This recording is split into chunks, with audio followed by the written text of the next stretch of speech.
जय भगवान। केम छो? मजामां? आज આપણે દશાંશ પદ્ધતિની થોડી ચર્ચા કરશું કે જે આ જે સંખ્યા છે 0.3 ઉપર જે લીટો આપ્યો છે એને 12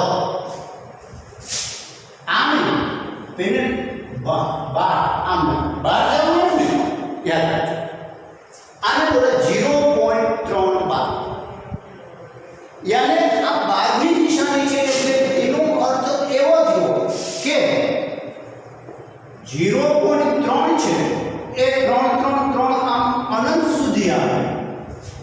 હવે મિત્રો આને આપણે p છેદ q કેમ લખવા? p છેદ q એટલે કે આના છેદ શું આવે આપણને આશ્ચર્ય થાય। આનો છેદ કેવી રીતે લખશું? તો એને માટેની જે આ પદ્ધતિ છે એનો આપણે અભ્યાસ કરીએ। तो ચાલો તો પહેલા આપણે લખીએ ધારો કે x બરાબર 0.32 બરાબર 0.3333 અનંત બરાબર। હવે એની અંદર આપણે જોઈએ તો 0.33 એમ લેવામાં આવેલું છે। तो હવે લખીએ જો x બરાબર 0.3333 અથવા 33 હવે કેટલા આંકડા પછી આ 12મી નિશાની છે એક આંકડા છે તો એકડો અને એક બિંદુ લેવાના 10 માની લો કે આ રીતે હોય 0.35 તો તમારે એને બે આંકડા છે तो અહીંયા 100 ગુણવાના, ત્રણ આંકડા હોય તો 1000 ગુણવાના। અહીંયા આપણી પાસે એક આંકડો છે તો આપણે એને 1 ગુણીશું એટલે કે 1 0 થી ગુણીશું 10 બરાબર 3.3333 જો અહીંયા લખું છું ધ્યાન રાખજો બંને બાજુ 10 વડે ગુણતા બે બાજુ 10 ગુણ્યા અહીંયા 10 ગુણો એટલે આપી જાય પોઈન્ટ આવી ગયો બરોબર છે। હવે આ 10x - x બરાબર 3.3333 અહીંયા માઈનસ x જો x મેં બાદ કર્યા બંને બાજુ અહીંયા પણ x તો અહીંયા લખું છું બંને બાજુ x બાદ કરતા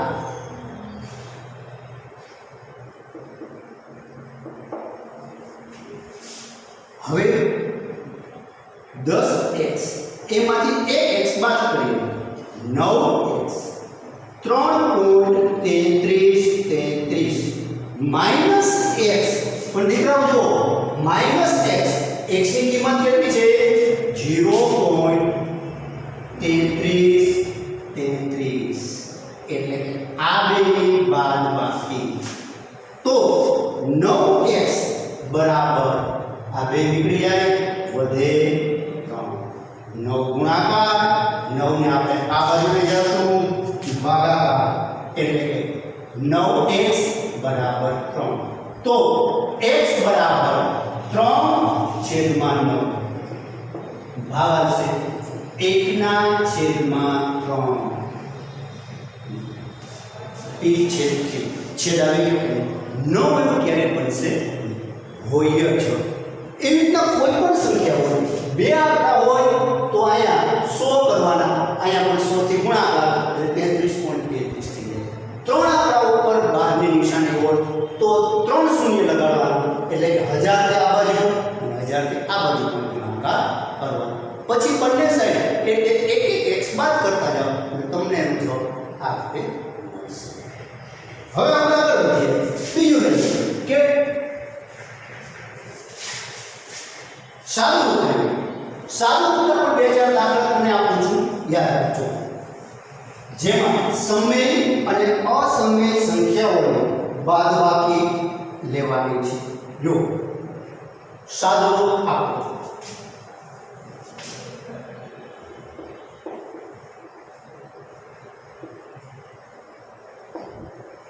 આપણે પ્રાઇમરીમાં શીખી ગયા છીએ એ જ વસ્તુ, પણ આગળ આપણે એ સમય સંખ્યાઓને સાદું રૂપ, આમાં સમય અને અસમય બંને સંખ્યાઓને સાદું રૂપના સ્વરૂપમાં બતાવવાનું છે. મિત્રો રકમ લખું છું. પહેલું 3 પ્લસ વર્ગમૂળ 5 એનો વર્ગ, અને બીજી રકમ આવી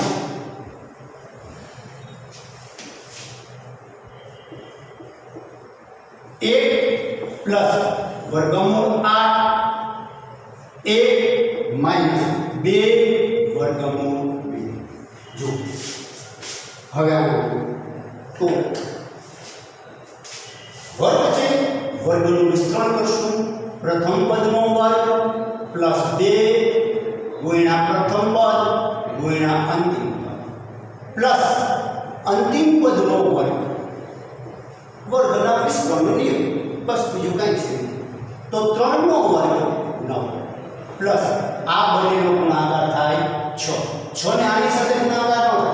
યાદ રાખજો, સમય અને અસમય સંખ્યાનો ગુણાકાર ન થાય. તો આ 6 રૂટ 5 પ્લસ વર્ગમૂળ 5 રૂટ 5 નો સ્ક્વેર વર્ગ, વર્ગમૂળ 5 નો વર્ગ એટલે ખાલી 5 એટલે કે 25 થાય. વર્ગમૂળ 25 તો 25 નું વર્ગમૂળ પાછું છે તો 5 થાય. હવે આ બંને સંખ્યાનો સરવાળો 14 પ્લસ 6 રૂટ 5. જવાબ અહીંયા પણ જો આગળ બધું હોય તો હજી એવું પણ બને કે આ બંનેમાંથી સામાન્ય નીકળતા હોય, એ નહીં આ બંનેમાંથી સામાન્ય 2 નીકળે છે, યાની કે 2 ભાગાકાર થાય તો 2 ભાગતા અને 7 ને અહીંયા આવશે 3 રૂટ 5. મિત્રો આ એનો જવાબ, આ એનું સાદું રૂપ છે. હવે એવી રીતે આવે, હવે જો એમાં તો આ 1 થી સૌપ્રથમ 1 થી આ કૌંસનો ગુણાકાર 1 માઇનસ 2 વર્ગમૂળ 2 પ્લસ વર્ગમૂળ 8 થી એનો ગુણાકાર 1 માઇનસ 2 વર્ગમૂળ 2. 1 થી ગુણાકાર 1 માઇનસ 2 એકા 2 વર્ગમૂળ 2 પ્લસ વર્ગમૂળ 8 માઇનસ 2 અને આ બંનેનો ગુણાકાર 8 દુ 16. હવે આ 1 માઇનસ 2 વર્ગમૂળ 2 પ્લસ વર્ગમૂળ 8 થઈ જાય. જુઓ વર્ગમૂળ 8 માં 8 નો આપણે કરીએ અવયવ પાડવાનો. સૌપ્રથમ 2 એટલે 4 2 2 2 આ 2 ને આની જોડી થતી નથી એટલે આવશે વર્ગમૂળ 2. તો એનો જવાબ છે 2 રૂટ 2. બરોબર. માઈનસ આ 2 16 નું વર્ગમૂળ 4.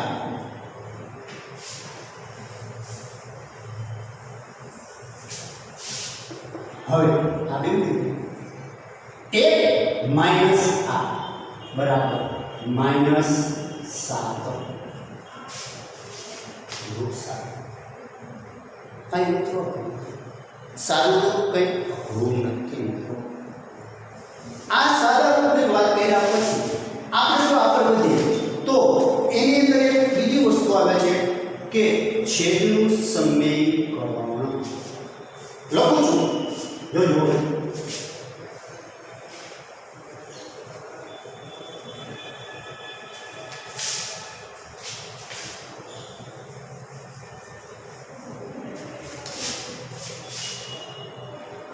છેદનું સમીકરણ કરો. યાની એમ કેવું હોય તો કહી શકાય કે કરણીનો નિયમ લગાડવાનો. કરણીનો નિયમ એટલે શું એ તમને સ્પષ્ટ કહ્યું. ક્યારેય છેદની અંદર અસમય સંખ્યા હોય નહીં. છેદની અંદર અસમય સંખ્યા હોય તો શું કરવું? અપૂર્ણાંક સંખ્યા છે એના છેદની જો આપણે વાત કરીએ તો એક તમને હું એક્ઝામ્પલ આપું છું. આ જોઈને આપણે સૌપ્રથમ રકમ લખું છું એમાં કે 3 છેદમાં વર્ગમૂળ 15.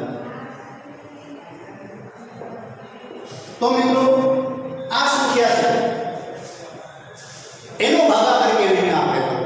કારણ કે છેદની અંદર ક્યારેય અસમય સંખ્યા ન હોય. જુઓ છેદનું સમીકરણ અને સમય બનાવવું છે આપણે તો આગળ વધશું 3 વર્ગમૂળ 15 જે છેદમાં છે આ છેદથી અંશ અને છેદ બંનેને ગુણો સમાન સંખ્યાની ગુણાકાર.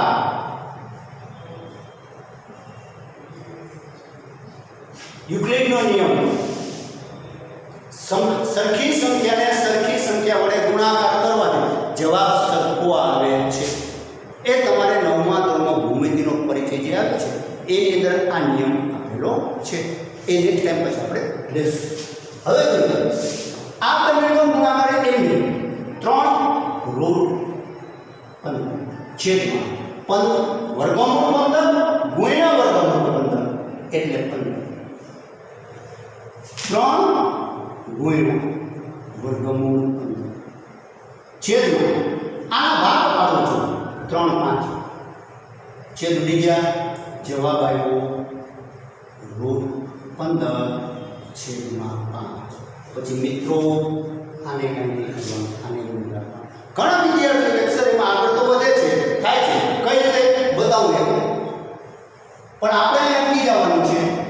જોજો આ રૂટ 15 છે છેદમાં 5 તો આનો આપણે ગુણાકાર કરીએ 3 ગુણ્યા 5 છેદમાં આ 5 છે. હવે એનો ભાગ પાડો તો રૂટ 5 અને રૂટ 5 એટલે કે રૂટ 3 રૂટ 5 છેદમાં રૂટ 5 રૂટ 5 છેદ ઉડી ગયા જવાબ આવે વર્ગમૂળ 3 છેદમાં વર્ગમૂળ 5. પણ થોડો નિયમ જુઓ છેદ ક્યારે અસમય સંખ્યા આવવી ન જોઈએ. તો આવી કે બન્યું તો એટલા માટે થઈને પછી આગળ વધવું નથી, આપણે ત્યાં જ અટકી જશું. બીજો એક દાખલો લઉં છું.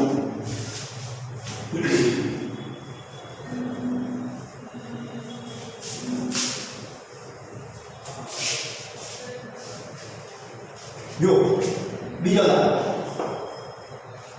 કે 1 છેદમાં 4 માઇનસ રૂટ 7 છેદ નો છેદ એક સમય સંખ્યા છે એક અસમય સંખ્યા છે. તો આ કેવી રીતના કરવું? કઈ એમની રીતે જે મેં તમને કીધું યુક્લિડનો જે નિયમ છે એ નિયમની અંદર આપણે જશું. 1 છેદમાં 4 વર્ગમૂળ 7 એને છેદની સંખ્યાથી ગુણાકાર કરવાનો. પણ છેદની સંખ્યા જે છે 4 અને વર્ગમૂળ 7 ધ્યાન આપજો. માઈનસ હોય તો માઈનસ નહીં લખવાના, પ્લસ કરી નાખવાના. એટલે કે જે નિશાની હોય એનાથી વિરુદ્ધ નિશાની મૂકવાની. વિરુદ્ધ નિશાની મૂકે તો હવે શું થાય? 1 જોઈએ. જુઓ 1 થી ગુણાકાર, ગુણાકારમાં 1 તટસ્થ છે. થઈ ગયું. છેદ આવે તફાવતનો નિયમ 4 નો વર્ગ માઈનસ વર્ગમૂળ 7 નો વર્ગ એટલે કે 4 પ્લસ વર્ગમૂળ 7. 4 નો વર્ગ 16 માઈનસ વર્ગમૂળ અને વર્ગ ઉડી જાય 7. આનો સરવાળો ન થાય એટલે આપણે એને એમને રાખશું 4 વર્ગમૂળ 7 છેદમાં બાદબાકી કરો 9. તો મિત્રો જુઓ છેદ જુઓ તમે, છેદ સમય સંખ્યા આવેલી છે. કારણ કે આપણે સ્પષ્ટ કીધું ને છેદનું સમીકરણ કરવું, જેને આપણે કહેવાય કરણીનો નિયમ. મેં સ્પષ્ટ રીતે કીધું છે કરણી. તો કરણીનો નિયમ હજી એક એક્ઝામ્પલ લઉં છું હું.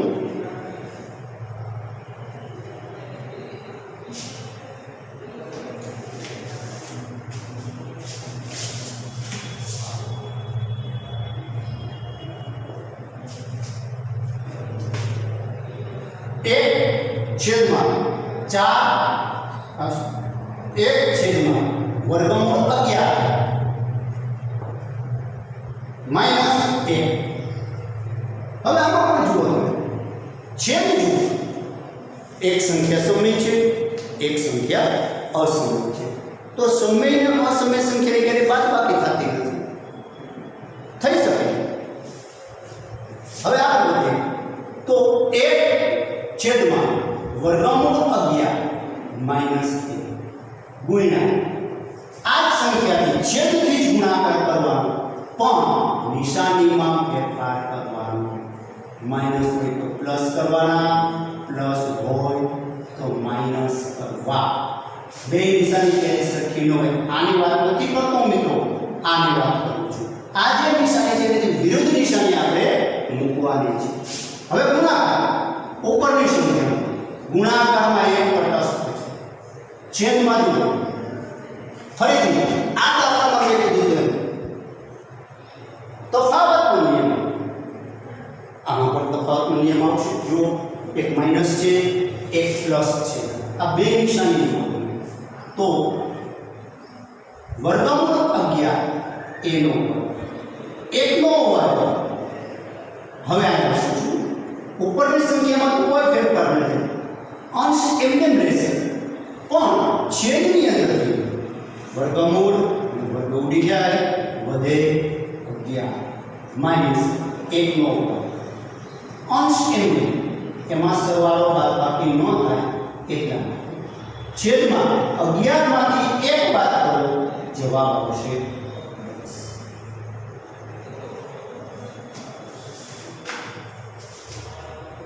છેદ સમય સંખ્યા લઈ ગઈ તો આ સમય સંખ્યા છે એ આપણે લઈ આવવાની છે. આની અંદર કાંઈ છે નહીં. 3 દાખલા થયા, હજી એક દાખલો, પછી નેક્સ્ટ ટાઈમ તમને ક્યારેક આપીશ. પણ મિત્રો આ છેદના સમીકરણનો એ નિયમ છે, ખાસ યાદ રાખજો. ભવિષ્યમાં 10મા ધોરણમાં એનો ઘણી વખત ઉપયોગ થાય છે. અને આનો જે હોમવર્ક પણ તમને આપવામાં આવેલો છે એ પણ આપ કરશો. પાઠ્યપુસ્તકના ઉદાહરણમાંથી પણ તમે જોઈ શકો છો. તમને ઘણું જાણવાનું મળશે. ક્યારેય પણ કોઈ પણ ચેપ્ટર ચાલુ કરવું હોય તો એની આગળની પૂર્વ ભૂમિકા છે ને મિત્રો, એ ખાસ વાંચો. એમાં શું કહેવાનું છે, જેમ કે આમાં સમય કોને કહેવાય, અસમય સંખ્યા કોને કહેવાય, એવું આપેલું છે. એક બીજું એમ આપેલું છે, જુઓ પાય, પાયની કિંમત વર્ગમૂળ 2. પાયની કિંમત છે ને, પાયની કિંમત હોય તો એ સમય સંખ્યા છે, પણ પાય છે એ અસમય સંખ્યા છે. આ ખાસ યાદ રાખજો. ઘણા વિદ્યાર્થી મિત્રો આમાં ભૂલ કરી રહી છે કે પાય અને પાયની કિંમત બે અસમય છે અથવા બે સમય છે. ના, પાય પોતે અસમય છે, પણ જ્યારે પાયની કિંમત લેવામાં આવે ત્યારે સમય સંખ્યા છે. મેં તમને એક દાખલો શીખવાડ્યો હતો ને કે 0.32 એ રીતે કરી દો એટલે તમને જવાબ મળશે.